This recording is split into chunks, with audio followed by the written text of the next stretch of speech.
우리말의 계절 용어가 있잖아요. 봄, 여름, 가을, 겨울. 이 용어들이 동사에서 유래됐다고 해요. 봄은 보다, 그리고 여름은 열매가 열다, 그리고 겨울은 겼다. 시옷자 발음이에요. 시옷자 받침. 겼다, 계시다. 뭐 이런 단어에서 나왔는데, 가을, 열매를 풍성하게 거둬들이는 가을. 가을은 갖다, 시옷입니다. 시옷 받침. 갖다, 끈다에서 유래됐다는 거예요. 그러니까 가을은 잘 여문 열매를 끊어서 거두는 계절인 것이죠.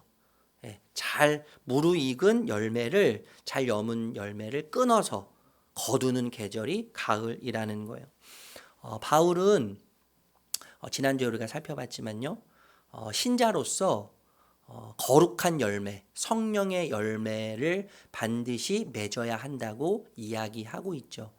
그 바울의 이야기, 호소는 우리를 향한 호소이고 우리를 향한 이야기라고 할 수 있습니다. 20절, 22절, 23절 다시 한번 우리 기억하면서 성령의 열매에 대해서 읽어보도록 하겠습니다. 시작. 기쁨과 화평과 인내와 친절과 선함과 신실과 온유와 절제입니다. 이런 것들을 막을 법이 없습니다. 여러분, 성령의 열매는 9가지예요. 그래서 열매라고 하는 단어를 표시할 때, 표현할 때 복수를 반드시 써야 합니다. 그런데 원문에 보면 성령의 열매, 그리고 9가지를 이야기할 때 이 열매를 복수형을 쓰지 않고 단수형을 쓰는 것을 찾아볼 수 있어요. 카르포스라고 하는 단수형을 쓰는데, 겉으로는 다양하게 여러 모습을 통해서 드러나는 것이지만, 모두가 다 9가지 성령의 열매, 모두가 다 성령이 맺는 하나의 열매라고 하는 의미로 해석할 수 있을 것 같아요. 인간의 노력이나 또 선한 마음이나 선한 행위로서 맺을 수 있는 열매가 아니라, 이 열매는 오직 성령을 의지해서, 성령으로부터만, 성령을 의지하지 않고서는 절대로 맺을 수 없는 열매가 성령의 열매라는 것이죠. 여러분, 열매라고 할 때 몇 가지 특징이 있지 않습니까? 열매? 열매는 점차적이고 점진적이죠. 그러니까 무슨 말이냐 하면, 생물학적으로요, 이 열매가 성장하는 것을 우리 눈으로 이렇게 살펴보면 성장하는 그 순간순간을 사실 분별할 수 없어요. 생물학적으로 일어나는 모든 열매의 성장의 순간들을 볼 수 없다는 거예요. 성장은요, 일정한 기간이 지나야만 볼 수 있는 것이죠. 또한 마찬가지로 성령의 열매는 점차적이에요. 점차적. 그리고 점진적이에요. 지금 당장 성령의 열매가 나에게 크게 성장하면서 느껴지지 않고, 상대로부터 느껴지지 않지만 깨닫지 못하는 사이에, 신압으로 점점 모르는 사이에 조금씩 일정한 시간을 따라서 커지면서 맺혀지는 것이 성령의 열매라는 것이죠. 또 열매하면 여러분, 부득이한 것이죠. 부득이해요. 그리고 불가피한 거예요. 살아있는 생명체라면 열매를 반드시 맺을 수밖에 없는 거예요. 식물이 열매 맺는 일은 부득이하고 불가피하고 방해받을 수 없습니다. 성령의 열매는 신자의 삶에서 끝끝내 맺히게 되는 것이죠. 반드시 성령님께서 열매를 맺게 되어 있습니다. 그래서 불가피한 거예요. 성령의 열매는요. 그래서 성령의 열매는 부득이한 거예요. 그래서 우리 신자의 삶에서 끊임없이 던져야 될 질문이 있는데, 그것이 뭐냐 하면, 나는 성령의 열매를 맺고 있는가? 라고 하는 질문이죠. 내 스스로에게 끊임없이 이런 질문을 던져야 합니다. 성령의 열매가 내 안에서 끊임없이 성장하고 자라나고 있는가? 이 질문을 반복해서 던져야 할 필요가 있습니다. 열매는 여러분, 내면적 뿌리가 보이지는 않지만 근원이지 않습니까? 뿌리는 보이지 않아요. 그런데 생명의 근원, 그 근원이 뿌리에 있어요. 내면적 뿌리에 있는 거예요. 제가 제주도에 간 적이 있는데, 여름이었습니다. 여름이었는데 그 귤나무에요, 귤이 아주 먹음직스러운 귤들이 막 열려 있는 거예요. 그리고 그 귤 말고 또 뭐 있죠? 네? 한라봉, 천혜향 뭐 이런 거 있잖아요. 그런 것들이 막 맺혀져 있는 거예요. 그래서 너무 먹음직스러워서 가서 보니까 짝퉁이에요. 플라스틱이죠. 예, 보기 좋으라고 달아놓은 거예요, 주인이요. 여러분, 열매가 생명을 주지 않습니다. 그쵸? 나무가 죽어 있다고 할 때 거기에 살아있는 생명이 있는 열매를 단다고 해서 그 나무가 살아나지는 않아요. 그죠? 사과 열매, 살아있는 진짜 열매를 맺는다는 것은 반대로 생각하면 나무가 살아있다는 증거죠. 그러니까 생명이 열매를 맺게 하는 거예요. 열매가 나무에게 생명을 주는 것이 아니라 살아있는 나무가 열매를 맺게 하는 거예요. 이단, 사이비 종교, 제 주변에는 참 많은데 제 친구들도 많이 있는데 여러분, 이단이나 사이비 종교에서는요, 성령의 은사는 볼 수 있어요. 병도 나요. 귀신도 막 쫓아나가요. 저도 한번 귀신 들렸다고 해서 간 적이 있어요. 갓 목사, 30살에 목사 한 수 받고 갓 목사가 됐는데, 목사님들이 많이 있었거든요. 목사님들이 많이 있었는데 막내인 저에게 가서 만나보라는 거예요. 성도님들이 귀신 들렸다고 하는데, 제가 초짜 목사인데 얼마나 무서운 마음으로 갔겠어요. 벌벌 떠는 마음. 이분이 이제 정신 분열증이어가지고 나중에 치료를 받으셨는데, 여러분, 이단 사이비 종교에서도요, 성령의 은사가 나타나요. 막 귀신도 쫓아가고 병도 고치고 막 신비적인 체험들이 막 일어나요. 그런데 이단이나 사이비 종교에서 볼 수 없는 것이 뭔지 아십니까? 성령의 열매예요. 성령의 열매는 이단 종교나 사이비 종교에서 볼 수가 없어요. 왜냐하면 성령의 열매는 성령을 따라 사는 자들에게만 맺히고 자라기 때문이에요. 네. 여러분, 열매는요, 동시다발적인 현상이지 않습니까? 동시다발적이에요. 그러니까 순차적으로 열매가 맺혀지지 않아요. 이것이 열매를 맺으면 이어서 이것을 맺는 게 아니라 동시다발적으로 열매는 맺혀지는 거예요. 일반 농업에서 질 좋은 열매를 얻기 위해서는요, 쏙가내기를 하잖아요. 우리 장로님, 여기 김상원 장로님 계시지만 한참 그철 이제 약간 이제 지나는데, 많은 열매들이 가지에서 자라날 때 영양분이 골고루 잘 가서 튼실한 열매를 맺힐 수 있도록, 그렇지 않은 개수 어느 정도를 정해놓고 나머지는 다 떼는 거죠. 이게 쏙가내기잖아요. 쏙가내기. 그렇게 이제 쏙가내기는 하는데, 이때 골고루 열매들이 자라나서 크고 품질 좋은 열매를 얻게 되는 것이죠. 마찬가지입니다. 여러분, 성령의 열매는요, 순차적으로 자라나거나 한 부분만 자라나지 않아요.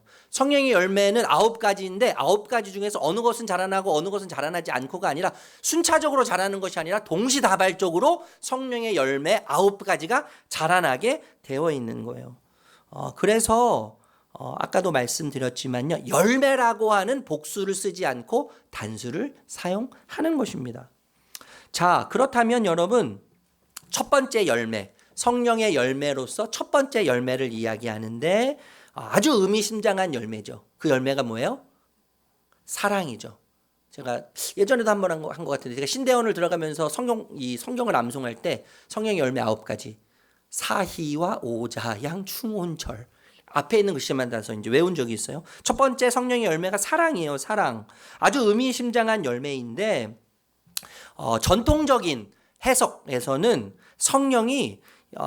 사랑이 성령의 열매 중에 하나라고 보기보다는 사랑의 나머지 8개의 열매들이 종속되고 예속된다고 이해했다는 거예요. 이해되세요, 여러분?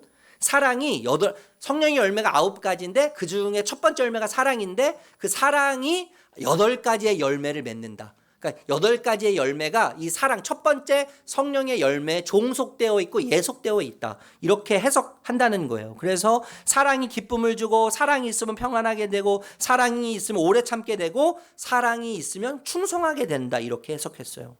네. 저는 좀 일리 있는 이야기라고 생각돼요. 저도 이 해석이 동의가 됩니다.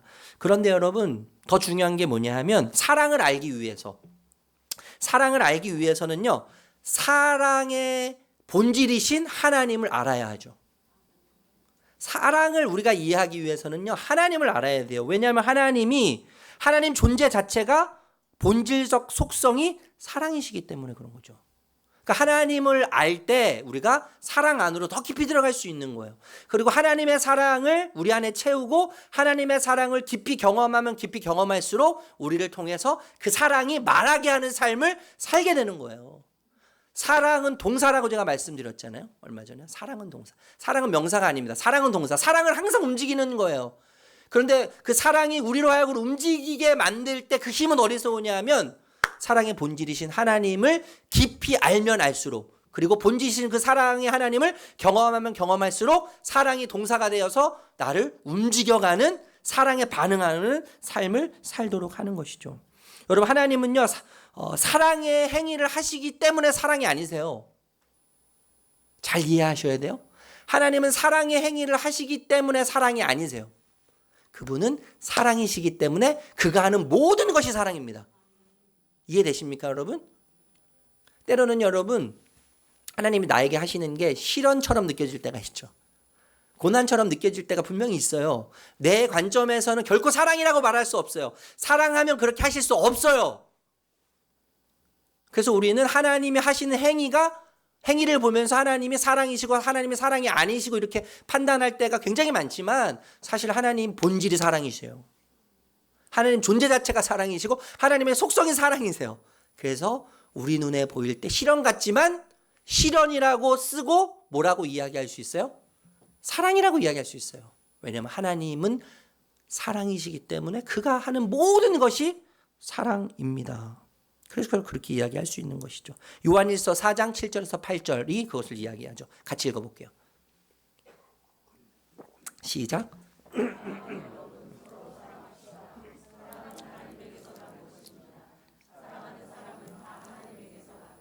하나님을 압니다. 사랑하지 않은 사람은 하나님을 알지 못합니다. 하나님은 사랑이시기 때문입니다. 여러분, 그런데요, 성경에서 사랑을 이야기할 때 대부분 이 사랑의 표현을 명령형으로 표현한다는 거예요. 명령형. 사랑해라. 오늘도 그렇게 사랑합시다. 명령하는 거예요. 예, 사랑하라고 명령하는 것인데, 여러분, 사랑하라는 명령을 들을 때 우리가 사랑의 감정이 생깁니까? 사랑하고 싶은 감정이 생기나요, 우리에게요? 하나님은 끊임없이 우리에게 사랑하라고, 서로 사랑하라고, 내가 너를 사랑하는 것처럼 너도 세상을 사랑하라고 말씀하시는데, 그 사랑이라고 하는 명령을 들을 때 사랑이라고 하는 마음이 생기냔 말이에요. 감정이 생기냔 말이에요, 여러분. 여러분, 자녀도요, 감정적으로 사랑스럽지 않을 때가 훨씬 많아요. 그렇죠? 왜 저만 그런 것처럼 여러분 그러세요? 저 혼자만 왜 나쁜 사람만? 자녀를 양육하다 보면 진짜 감정으로 너무 사랑스러울 때 있어요. 막 눈에 넣어도 안 아플 것 같고 막 깨물어주고 싶고 막 그 감정이 막 충만해가지고 그 사랑의 감정에 충만해서 반응하고 싶을 때가 있는데, 사실 그럴 때보다 그렇지 않을 때가 훨씬 많아요. 우리 감정적으로 절대 사랑이 왼수같이 느껴질 때가 있는 거잖아요. 여러분, 눈에 콩깍지가 껴가지고 막 말로 표현할 수 없는 들끓는 사랑, 모든 것을 다 내주어 줄 수 있을 만큼 들끓는 사랑을 가지고 결혼했는데, 5년이 지나고 10년이 지나고 15년이 지나고 20년이 지나고 30년이 지났는데 40년이 지났는데 아직까지 그 감정이 있으십니까? 그 감정이 있다면 병원을 가셔야 되는 거예요. 알려주세요, 저에게요. 그 감정이. 저는 변함이 없습니다, 여러분. 우리의 호르몬은 변동하게 되어 있어요. 변하게 되어 있어요. 그 감정이라고 생각하는 그 사랑은 사실 변하게 되어 있는 것 아니에요. 여러분, 사랑을 감정의 요소로만 이해한다면 사랑하기는 너무나 버겁고 무겁습니다. 그리고 사랑하기엔 너무나 먼 당신이 될 수밖에 없는 거예요. 그래서 여러분, 사랑의 요소를요, 제대로 이해해야 돼요. 제대로. 사랑의 요소를, 성경이 말하는 사랑의 요소를 우리가 정확히 이야기해야 되는데, 신명기 6장 5절 말씀입니다. 신명기 6장 5절. 같이 읽을까요? 시작. 당신은 마음을 다하고 뜻을 다하고 힘을 다하여 주 당신들의 하나님을 사랑하십시오. 사랑하는 방식에 대해서 하나님이 말씀하시는데 세 가지를 이야기하시죠. 첫 번째, 마음이에요. 마음은 히브리어로 레브라고 하는데 감정을 말합니다. 감정, 정. 좀 전에 제가 그렇게 강조했던 감정은 여러분 100일밖에 안 가고 500일밖에 안 가고 1000일밖에 안 가요. 감정에 속으면 안 돼요, 우리가. 레브라고 하는데 하나님을 사랑할 때 감정, 정을 다해서 사랑하라고 이야기하는 것이죠. 그 두 번째는 뜻이에요. 뜻. 목숨을 의미하는데 네페시예요. 네페시. 하나님께서 인간을 창조하신 이후에 코에 생기를 집어넣으셨잖아요. 그 생기를 네페시라고 이야기하는 거예요. 네페시. 근데 이 네페시가 뭐냐면 의지예요. 영혼의 핵심적인 기능을 감당하는 의지. 그러니까 하나님을 사랑할 때 감정을 다해서 사랑할 뿐만 아니라 무엇을 다해서 사랑하라는 거예요? 의지를 다해서도 사랑하라는 거죠. 세 번째, 힘을 다해서 사랑하는데 메호데입니다. 히브리어 메호데. 생각하는 힘이에요. 이성, 지식을 말해요. 그러니까 하나님을 사랑할 때 지식과 이성을 총동원해서 사랑하라는 것이죠. 여러분 정리하면요, 지정의, 그죠? 우리의 감정, 우리의 의지, 우리의 이성, 이것을 전인적이라고 표현해요. 우리 인간을 구성하고 있는 전인적, 우리의 인간을 구성하고 있는 모든 것이라고 이야기합니다. 여러분 사랑은 그러니까 전인적으로 하는 것이라고 이야기하고 있는 것이죠. 감정, 우리의 의지, 그리고 이성을 총동원해서 해야 하는 것이 사랑의 행위예요. 모든 것을 다해서 하나님을 사랑하고 뿐만 아니라 하나님을 사랑하듯이 모든 것을 다, 우리의 감정과 의지와 우리의 이성을 다 총동원해서 해야 하는 것이 사랑이죠. 그래서 여러분 이 사랑은 전인의 유기적 그리고 복합적 결정체라고 할 수 있겠죠. 이해되십니까? 전인적인데 유기적이에요. 이게 다 유기적으로 연결되어 있는, 우리의 감정과 우리의 이성과 우리의 의지가 다 연결되어 있어요. 복합적이에요. 이 복합적인 결정체, 나라고 하는, 인간이라고 하는 전인적인 복합체가, 결정체가 사랑이라고 할 수 있는 것이죠. 제가 과거 교회에서 사역할 때 정말 미운 사역자가 있었어요. 어쩜 이렇게 다르지 나랑. 도저히 사랑할 수 없겠는 거예요. 도저히 좋아할 수 없겠는 거예요. 그래서 저보다 선배님이셨는데 그 목사님이 하자면 저는 무조건 반대했어요. 어쩜 이렇게 다르죠? 전 정말 살다가 이렇게 나랑 너무나 다른 사람은 처음 만나봤어요. 그 좋아하기가 너무 힘든 거예요. 어쩜 이렇게 다르지? 내가 좀 아하면 어라도 좀 해야 되는데 이 사람은 피를 하고 있어요. 너무 안 맞는 거예요. 그래서 정말 많이 싸웠는데, 근데 이분이요, 제가 그렇게 막 대들고 막 제가 까탈스럽게 까불고 그리고 버릇없게 굴고, 선배님이신데요, 막 버릇없게 굴어도 이분이 여상히 저를 대하시는 거예요. 똑같이 저를 대하시는 거예요. 제가 그 모습을 보면서 너무 불편한 거예요. 좀 나같이 좀 미워하지, 나같이 좀 저주를 하고 나같이 좀 표현으로 싫다는 걸 행동을 하지. 근데 그분은 여상히 저를 대하시는 거예요. 한참 시간이 지난 후에 저도 결심했어요. 나도 이 목사님을 한번 좋아해 봐야겠다. 내가 한번 좋아해 보기로 노력해 보자. 의지를 가지고 내가 저분과 너무 안 맞는데, 사랑할 수 있는, 좋아할 수 있는 조건을 찾으라면 전혀 없는데 근데 한번 저분을 내가 한번 좋아해 보자. 그런데 여러분 신기하게 의지를 가지고 좋아하기 시작했더니 감정이 생기기 시작하는 거예요. 감정이 생기니까요, 이성 머리에서 좋아하는 생각이 들기 시작하는 거예요. 그리고 머리에서, 이성에서 좋아하는 감정이 생기니까요, 그분을 보면 웃음이 나오기 시작하는 거예요. 그 지금은 뭐 형님 하면서 이렇게 전화도 가끔 하고 카톡도 주고받고. 여러분 사랑은요, 감정의 행위의 활동이 아니라 전인적 집합체가 사랑이라는 것을 여러분 반드시 기억하셔야 돼요. 여러분 사랑은 참 중요합니다. 그런데 한국 교회에서요, 얼마 전까지만 해도 성령의 열매보다는 성령의 은사를 중요시 여기는 경향이 굉장히 강하지 않았습니까? 그래서 특정 교단에서는요, 특히 이 방언의 은사를 받지 못하면 구역장, 리더, 직분자가 될 수 없었어요. 저희가 어렸을 때, 저는 성결교회를 다녔는데 성결교회도 은사를 굉장히 중요시 여겼습니다. 그래서 매주 금요일 밤마다 은사 집회, 성령의 은사 집회. 그래서 모두가 다 방언을 하는 거예요. 모두가 다 방언하는데 방언을 안 받으면 왠지 믿음이 없어 보이고 구원받지 못한 것처럼 생각하는 그런 분위기가 있어서, 제가 그때 많이 사용했던 방언 있지 않습니까? 여러분 쭈쭈바 방언. 쭈쭈바를 빨리 하면요 방언하는 것 같아요. 여러분 집에 가셔서 한번 해보세요. 쭈쭈바 방언이 들통날 것 같을 때는 또 방언을 바꿔요. 코카콜라 방언. 코카콜라를 빨리 하면 또 다른 방언이에요. 또 다른 방언. 그리고 이 두 가지가 섞어가면서 다 가끔 목을 이렇게 털어줍니다. 목을 이렇게 털어주면 진짜 방언하는 것 같아요. 저도 그 중학교 때 좀 영적으로 정말 신령해 보이는 사람이고 싶고 영적으로 좀 특출난 사람이고 싶은 거룩한 욕망이라고 해야 될까요? 그런 욕망이 굉장히 컸던 것 같아요. 그래서 그 가짜 방언을 만들어서 막 코카콜라 외치고요, 쭈쭈바 외치고요. 그러면서 나 영적으로 신령해 뭐 이런 걸 굉장히 보여주고 싶었던 어렸을 때의 그 성령의 은사가 뭐 그렇게 중요하다고 생각해서 제가 그런 참 어리숙한 모습을 보였던 생각이 납니다. 여러분 중세 시대에 신학적 화두가 있었는데 그것은 뭐냐면 이성과 신앙을 바탕으로 해서 신 존재를 증명하는 거였어요. 우리의 이성과 과학과 그리고 우리의 신앙을 통해서 하나님의 존재, 살아계신 하나님을 어떻게 증명할 수 있을까? 신적인 존재를 어떻게 증명할 수 있을까에 관심을 갖고 모두가 다 거기에 관심을 갖기 시작했어요. 영적인 세계. 그래서요, 심지어는 바늘 위에 천사가 몇 명이 올라갈 수 있을까 가지고 토론했습니다. 그러니까 영적인 세계를 증명하는 것이 가장 중요했어요. 그런데 오늘날은요, 여러분, 신학적인 화두가 뭐냐면 예수님에게 있어요. 예수님에게 있는데 예수님의 성품을 닮아가는 것.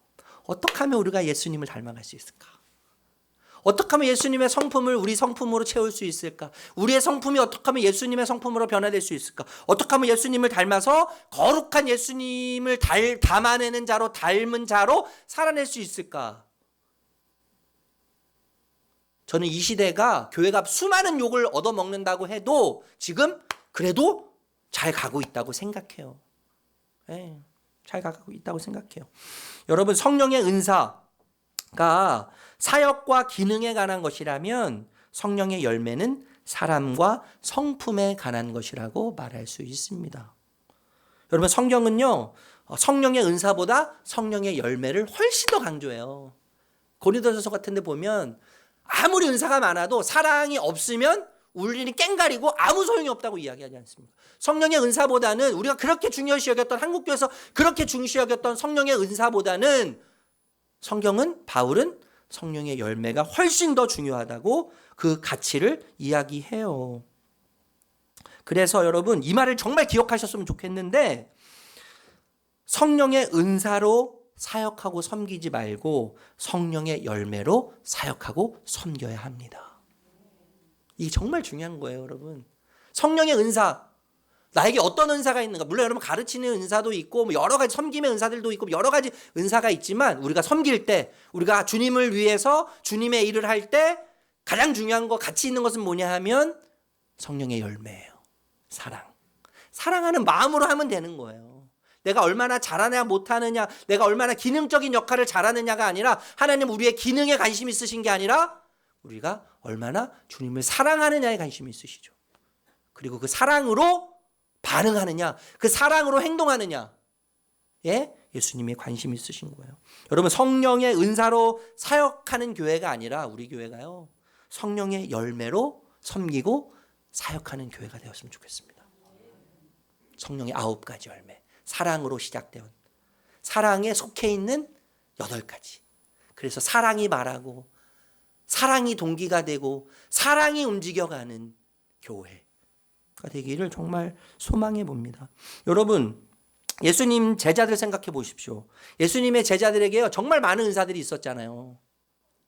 귀신을 내쫓고요, 병든 자를 일으키고 안진뱅이를 일으키고요, 수많은 기적들을 행할 수 있는 은사들을 예수님께서 제자들에게 주셨어요. 그런데 거기에 가룟 유다가 있죠. 그리고 예수님을 3번이나 부인하는 베드로가 있어요. 성령의 은사를 받아서 성령의 은사를 행하는 제자의 무리 가운데 은산십 때문에 예수님을 파는, 두려움 때문에 예수님을 배신하고 부인하는 가룟 유다와 베드로가 예수님의 제자 중에 들어있었지 않습니까? 속해 있지 않았습니까? 여러분, 그들에게는 성령의 은사가 있었어요. 그런데 뭐가 없었어요? 성령의 열매는 없었어요. 이것을 우리가 아주 심도 있게, 아주 깊이 생각해야 합니다. 여러분, 제가요, 아주 탁월하게 설교하고 가르치기를 잘해요. 여러분이 저를 추앙할 정도로 제가 막 설교를 너무 탁월하게 해요. 막 성도님들 막 몰려와가지고 이 공간이 너무 부족해가지고 지금 막 건축을 해야 돼요. 소문이 나기 시작해요. 제가 막 전 세계를 다니면서 말씀을 전하고 막 1,000명, 2,000명, 10,000명씩 막 회개하는 일들이 막 일어납니다. 마냐. 근데 여러분, 그렇게 사역을 잘해도요, 성령의 열매가 없으면 무슨 소용이 있습니까? 성령의 열매가 없으면, 사랑이 없으면 무슨 의미가 있어요? 예수님을 사랑하지 않고, 우리 성도님들 제가 사랑하지 않고 우울하고 냉정하고 무관심하고 절제가 없다면 저는 사꾼이에요. 그죠? 성령의 열매가 없으면 저는 사꾼일 수밖에 없는 거예요. 우리가 잘 아는 조나단 에드워드, 18세기 영국의 신학자지 않습니까? 성령의 온갖 종류의 은사는 몸을 장식하는 보석과 같다. 이렇게 성령의 온갖 은사는 몸을 장식하는 보석과 같다. 그런데 이게 중요한 겁니다. 보석은 몸과 마음을 변화시킬 수 없다. 보석은 몸과 마음과 생각을 변화시킬 수 없다. 그러나 성령의 열매는 바로 그 영혼을 귀중한 보석으로 변화시킨다. 이렇게 얘기했어요. 성령의 은사보다 성령의 열매가 훨씬 중요한 겁니다. 그 우선순위가 거기에 있는 거예요.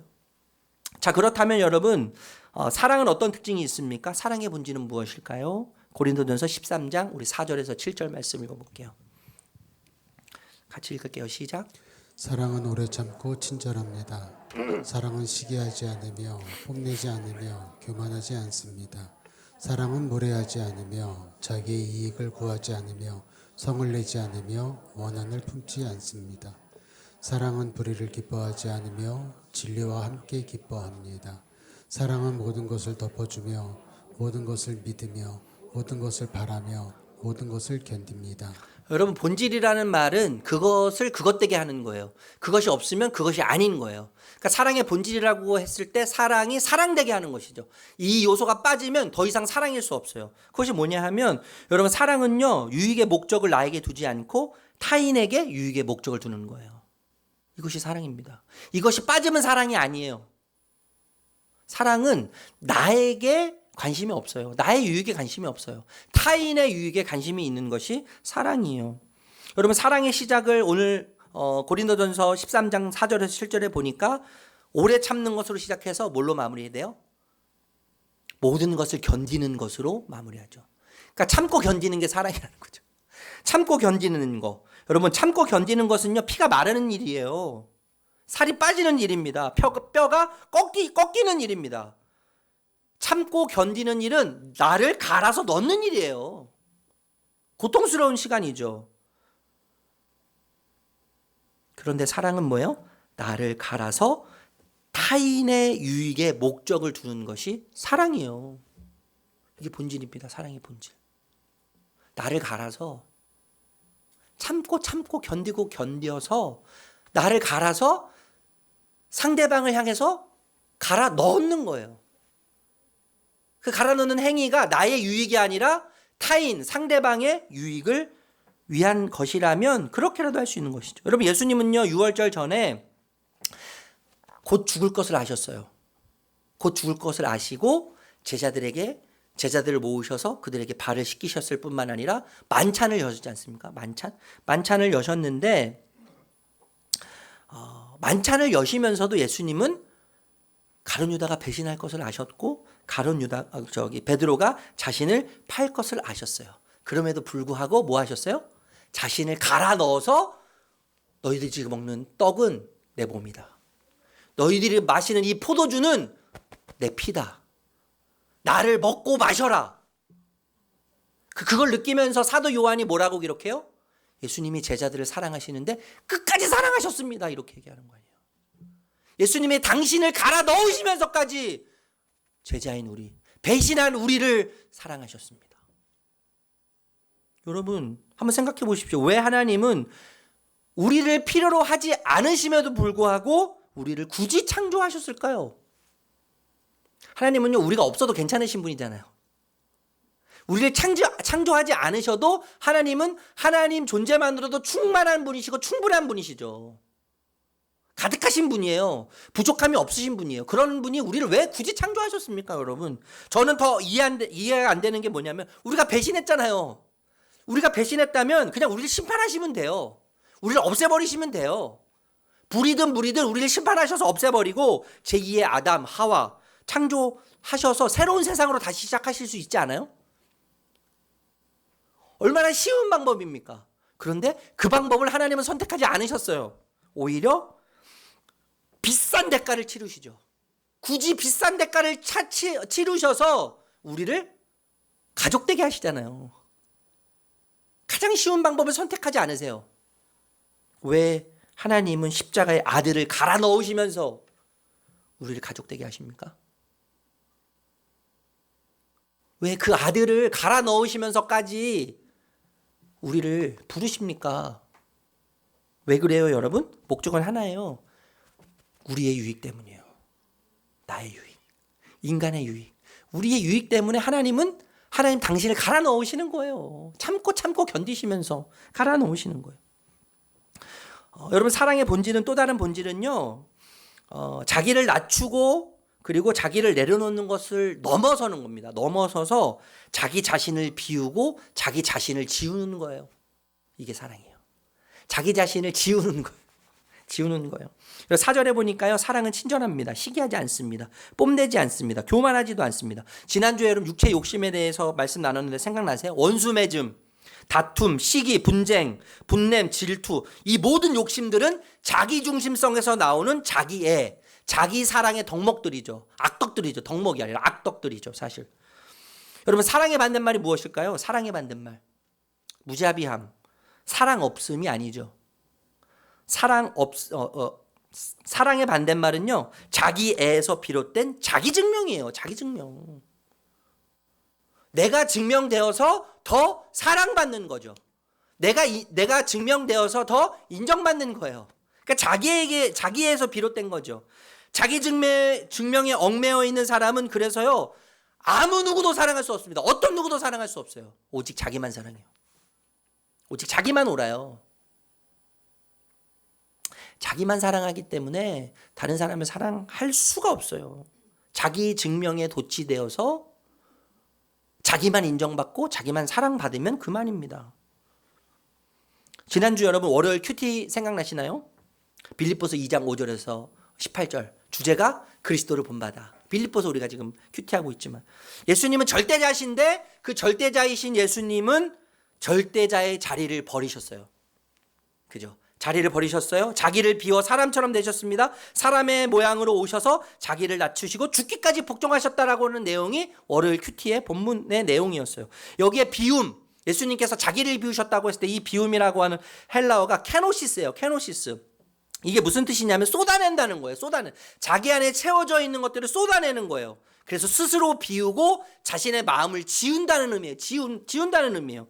그런데 여러분, 아이러니하게도 이 케노시스라고 하는 단어에서 똑같은 어원을 두고 있는데 이 어원에서 어떤 단어가 나왔냐면 완전 정반대되는 단어가 나왔어요. 허영심. 허영이라고 하는 단어가 나왔어요. 여러분, 허영이 뭐죠? 텅 비어 있는 가짜를 말하는 거잖아요. 텅 비어 있는 가짜.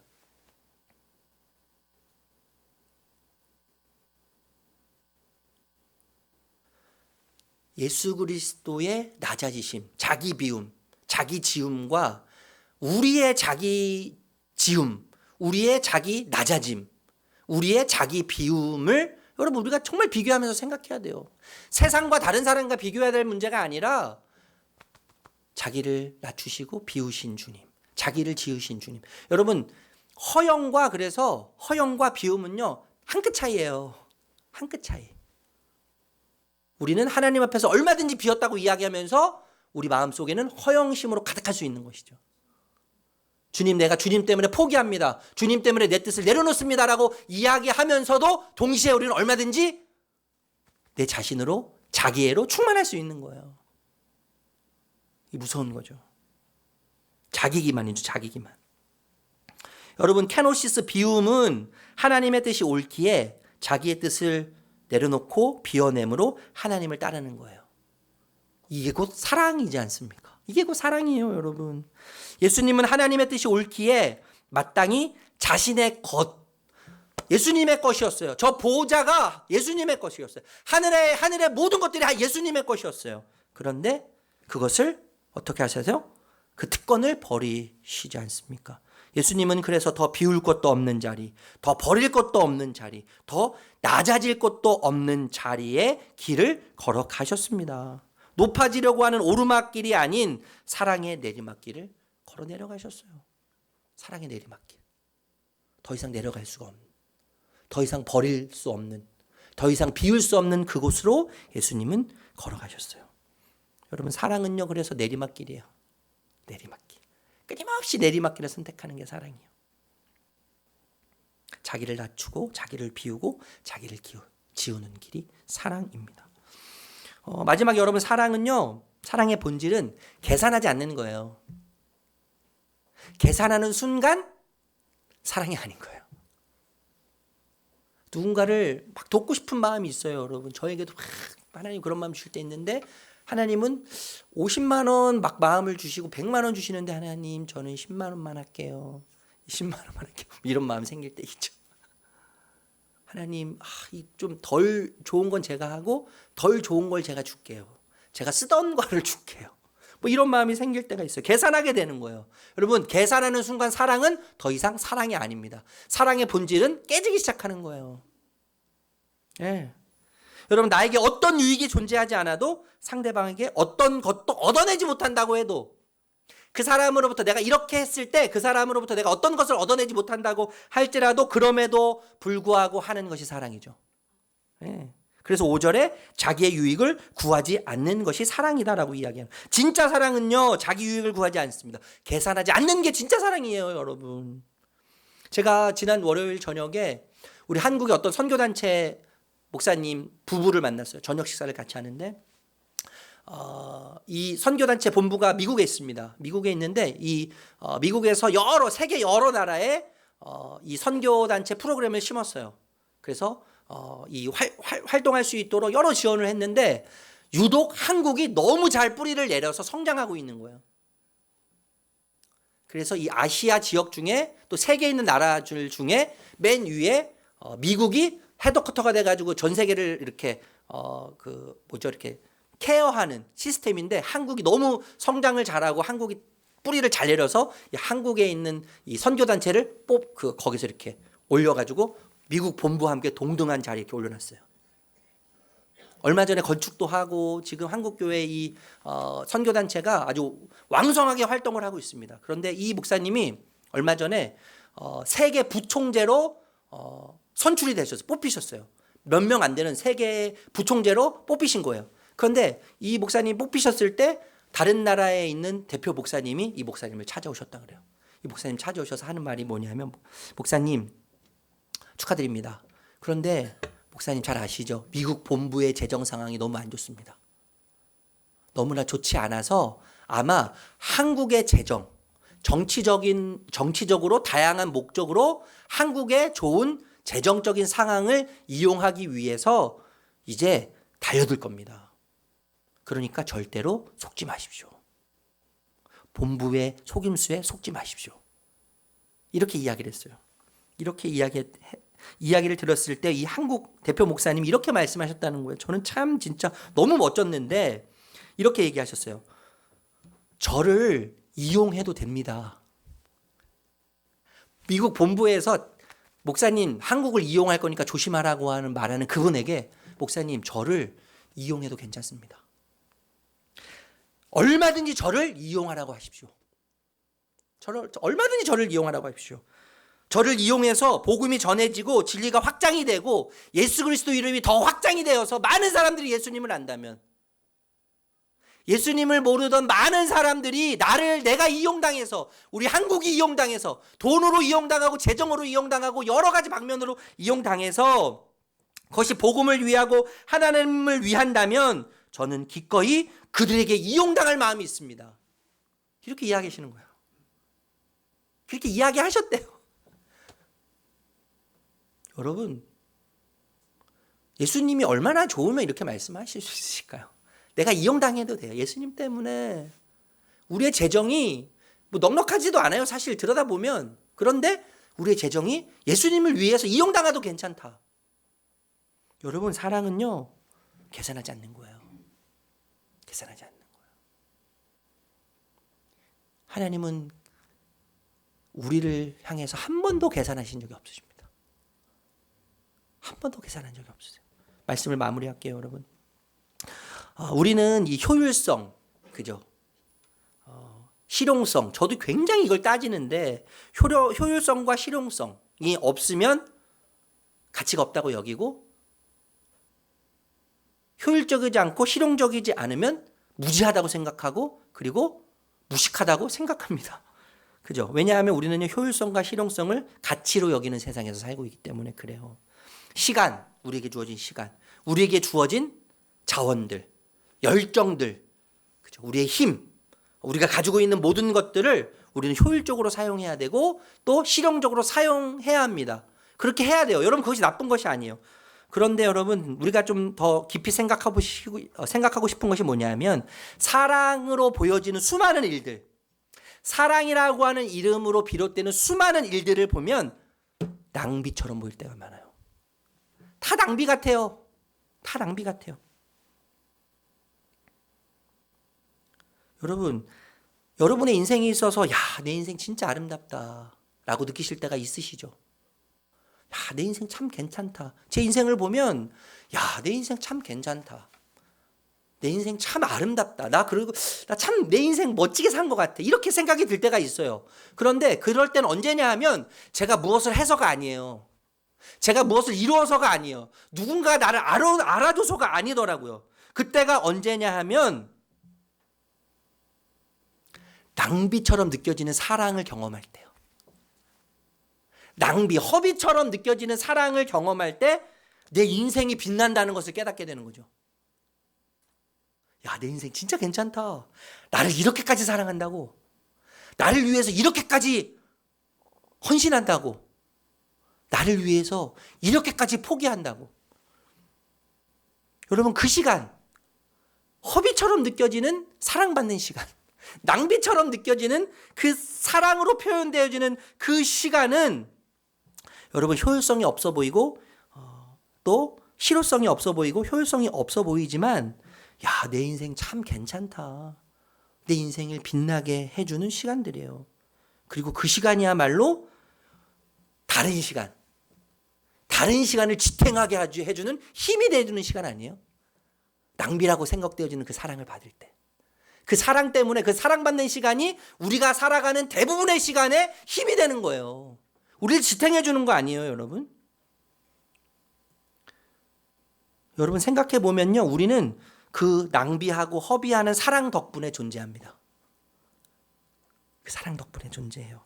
왜 부모님이 우리를 그렇게 사랑하십니까?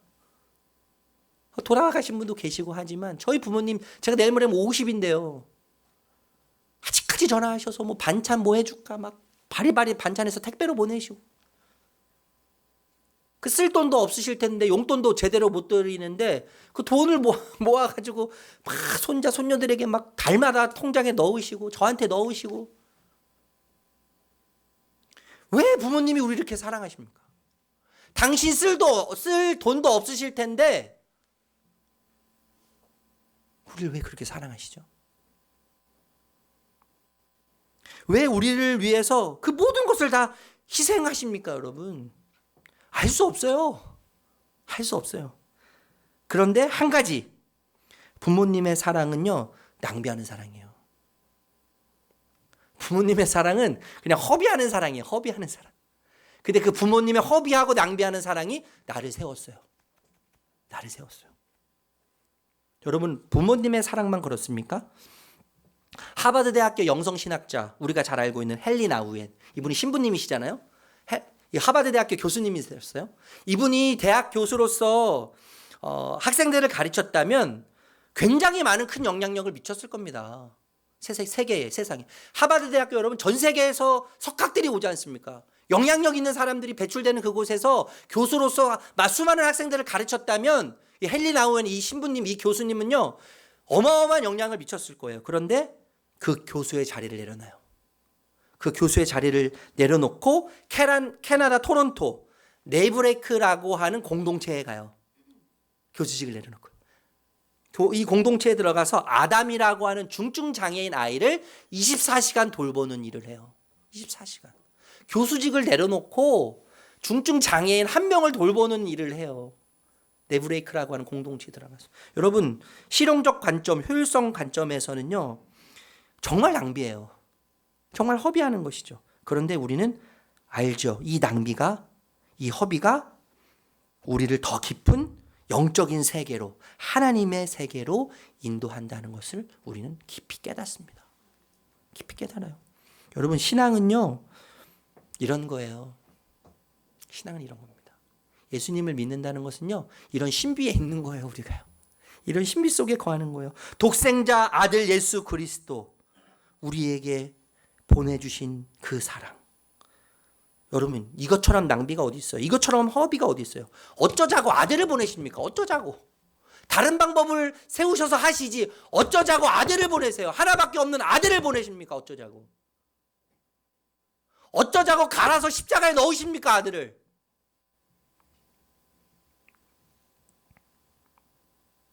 예수 그리스도의 사랑 또한 그렇지 않습니까? 그 길을 가세요. 그 길을 가세요. 자기를 갈아 넣는 그 길을 가세요. 자기를 비움으로, 자기를 지움으로 그 길을 가세요.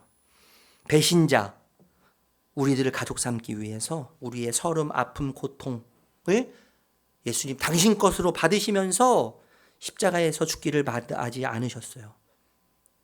그 마다하지 않았던 예수의 사랑이야말로 거룩한 낭비죠. 진짜 거룩한 낭비고 거룩한 허비가 아니고 무엇이겠습니까?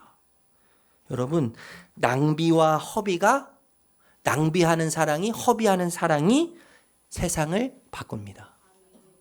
세상을 따뜻하게 해요. 공동체를 바꿔요. 사람을 바꿔요.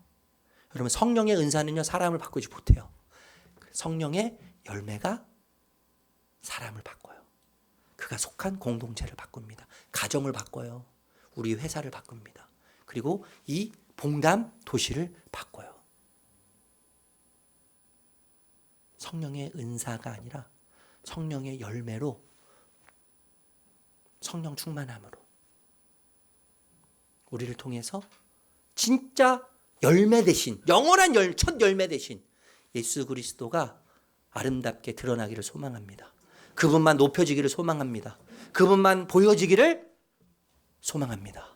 그 은혜 가운데 거하시기를 존귀하신 예수님의 이름으로 축복합니다. 축복합니다.